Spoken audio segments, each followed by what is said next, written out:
So this is The Gift of Fear. It's got all sorts of interesting things in it. And this is now the third and final part of the video, which I ended up cutting into smaller segments because it was otherwise going to be the longest video in the world. We've covered some of the basics of red flags in relationships, and now we're delving into mass violence and the dangers of the workplace.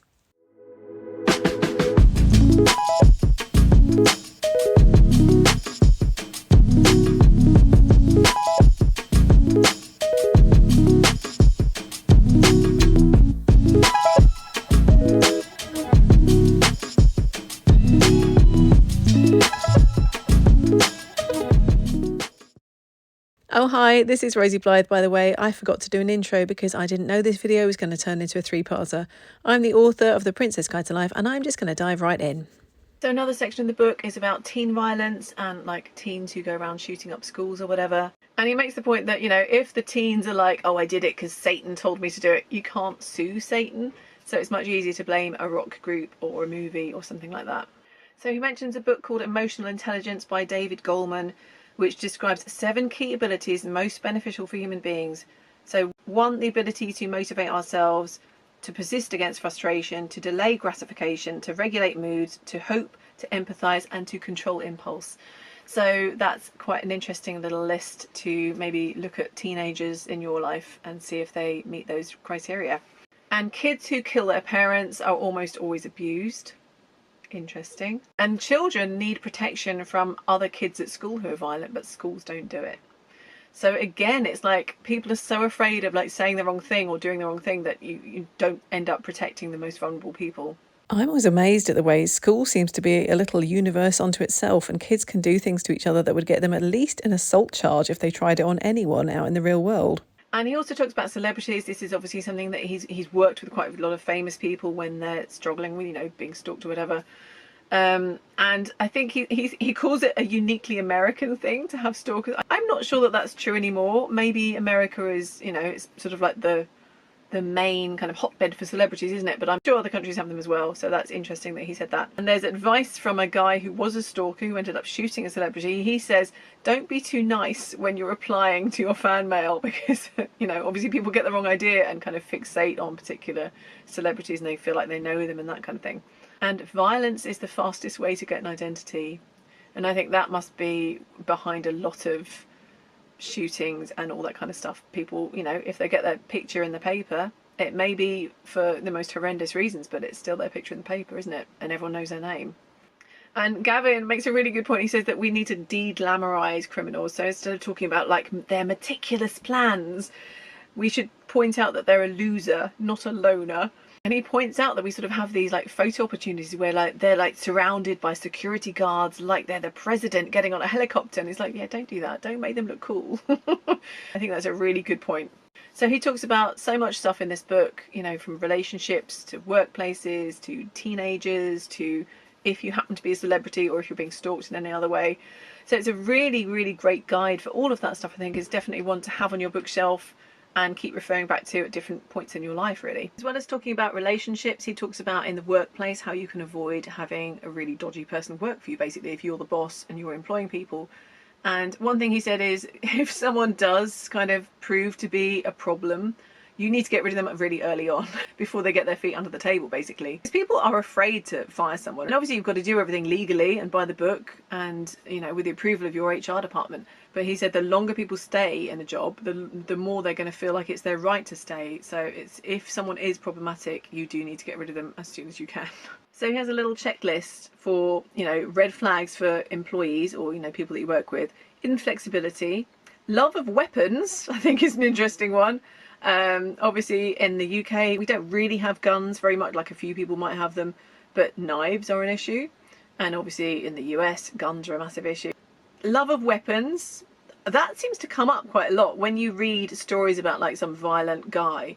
They're always like his wife's like, oh yeah, he had this like collection of samurai swords or machine guns or whatever. Depression and anger. Now obviously if you're depressed and angry, there may be many reasons, but it still is a red flag for people around you. A sense of hopelessness and like, why bother doing anything? It's only going to get worse. What's the point? And identifying with people who do violence. If someone is identifying more with the villain in, you know, movies or maybe even news stories, If they're like, yeah, that guy's shooting up a school, I can see why he'd do that, red flag. And people being scared of that person. So like if you, I don't know, if you join a new workplace and everyone seems a little bit nervous around that weird guy, like not the boss, because maybe everyone's a bit nervous around the boss, but like that dude in the corner who is obsessed with knives, red flag. So he talks about TIME, time, remember, threats, intimidations, manipulations, and escalations. So all of that stuff, all getting worse. And interestingly, things like shootings, they happen in clusters because people see the attention that it gets. So like if there's a school shooting or a church shooting or whatever, people are like, oh, interesting. That perp got his face in the paper. And it's negative attention, but it's still attention. And also he talks about in workplaces, things get worse and worse because people are afraid to report it because they don't want to get into trouble. And I think this is a really valid point, because if you work somewhere where if you said, I'm a bit suspicious about my colleague, and your HR department is like, well, you can't say things like that about them, that's not gonna solve any problems, is it? So I think that's a very interesting point. So he has quite a lot of good information on tips on hiring and firing, such as, you know, checking references, because I think some people do just take someone on because they seem okay in the interview. Whereas references, even if they're written in a very polite way, you can kind of read between the lines to see what someone actually meant about that person. So even things that sound positive, like I'm very organised, or like I always work 8 hours, could be that they are going to be really territorial about their work, or that they're very inflexible. So again, it's like something could be absolutely fine, but it could also be a red flag. So you do have to be just careful of it. I suppose you do just have to use your own discretion and intuition when you are employing somebody. This book has actually made me like slightly paranoid about like if ever I need to employ someone, I'm gonna be like, I don't know what to do. And also he said, like, when you fire someone, don't negotiate and just be very clear, like, you are fired. Because if they are unsure of what you mean and they're like, well, I guess I'll see you Monday, then it just like adds humiliation to the whole situation when you're like, you're not coming back on Monday. So he was just like, yeah, don't let them humiliate themselves, just be really clear in the first place. In one of his cases, somebody was being blackmailed. And he was like, okay, so what's your biggest fear? It was like, you know, nude pictures or something. And she said, my biggest fear is that my parents will see them or know that I did nude pictures. And he was like, well, just tell your parents, and then it takes away the blackmailer's power. And so that's what she did.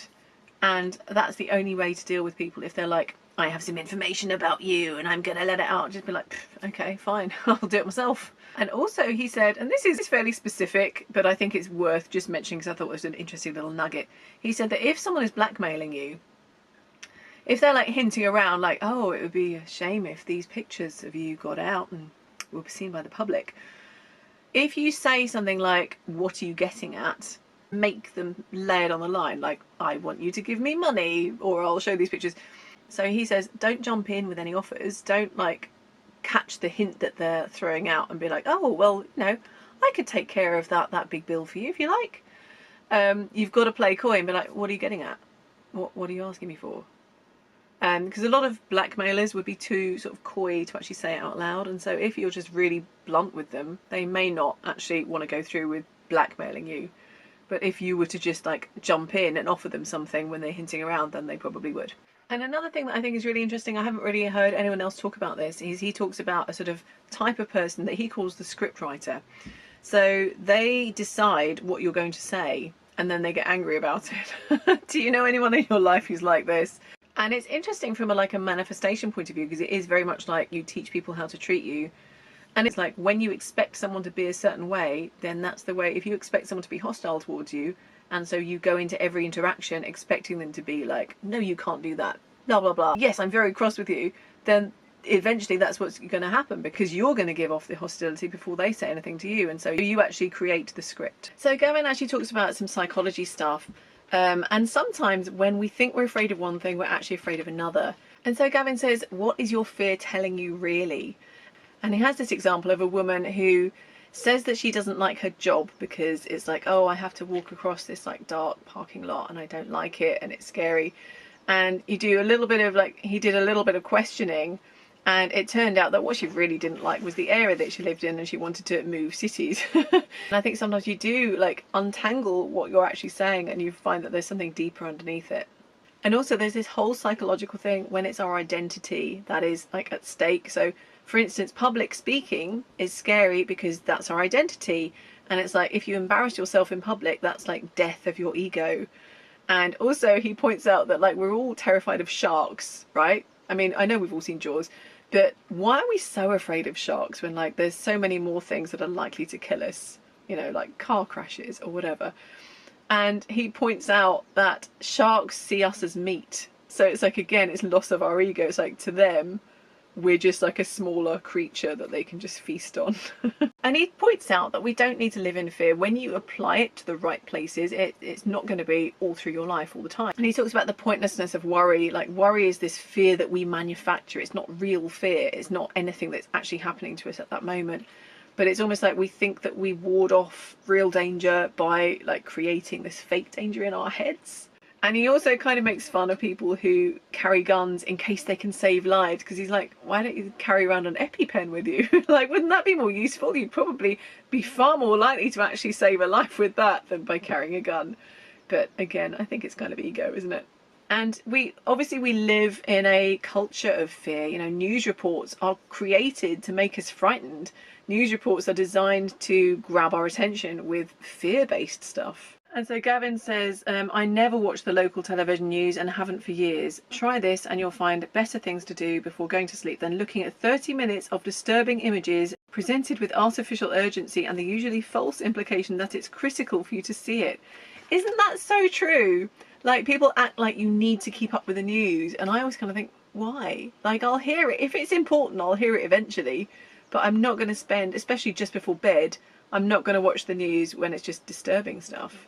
So yeah, I definitely agree with this, and I try not to look at Twitter last thing at night because I'm bound to see some video that I really didn't want to see. There's a really funny line I'm just going to tell you from this book where he talks about you might recall the bizarre kidnapping of a busload of school children in a California town called Chowchilla. The perpetrators buried the bus with the children inside in a massive ditch at a rock quarry. The story ended with the rescue of the 26 children and the arrest of the kidnappers. And a year later came the update, and the reporter walking down a Chowchilla street offered this foreboding wrap-up. But the people of this little town, still awakened in the night, worried that it could all happen again. And he's like, what? That someone's going to kidnap a busload of children and bury it again? That really tickled me for some reason, so I had to share it. Now, weirdly enough, while I was doing this research, somebody in a group that I'm in on Facebook was like, oh, what should I do? My ex is stalking me, blah, blah, blah. And somebody came up with a comment and they said, oh, the same thing happened to me. I replied only to say, stop messaging me directly. She said, you need evidence that you've told them to stop and the detrimental impact it has. If they then repeat contact, this is officially harassment. The police can then issue a verbal written cease and desist notice, a sort of precursor to a no contact court order. Now, I think this is really interesting because this is many years after the Gift of Fear book was written. And this is apparently how the police are doing this in the UK, at least. I don't know if it's different anywhere. Well, it probably will be different in other places. But so they're not doing the Gavin de Becker thing where the police would just say, just ignore this person. Because I guess they can't, can they? They've got to like have an action plan where they kind of tell people something to do. But that's not necessarily going to be the best thing to do. So that was The Gift of Fear. I'm going to talk about some other books in future, but I'm also going to make a video of some stories of my own where I use the Gift of Fear to get out of particular situations. So I hope you'll join me for that. Thank you for hanging out with me today. Thank you for liking the video. Thank you for subscribing to the channel, and I will look forward to seeing you next time. Bye.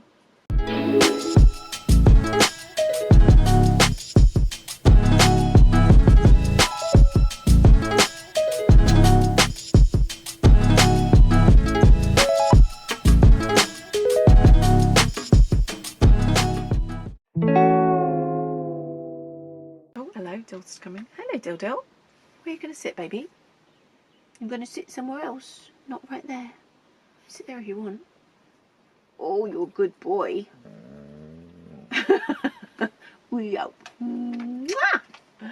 Oh, he's a sweet boy. I think you're just off camera, so I'll look like a weirdo. The same goes for social media. Like, quite often you'll just see stuff that you're like, oh no. Dylan, you're shaking yourself. You're going to sit down, darling. I think that's a very interesting point to make. Bit windy today. I'm in a boat. Hi everyone, I'm Rosie Blythe. I'm the author of The Princess Guide. There's a fly in my face. Hi everyone, I'm Rosie Blythe. I'm the author of the Princess Guide to Life book series. And on this channel we talk about Hi everyone, I'm... Sake, what is my fucking name?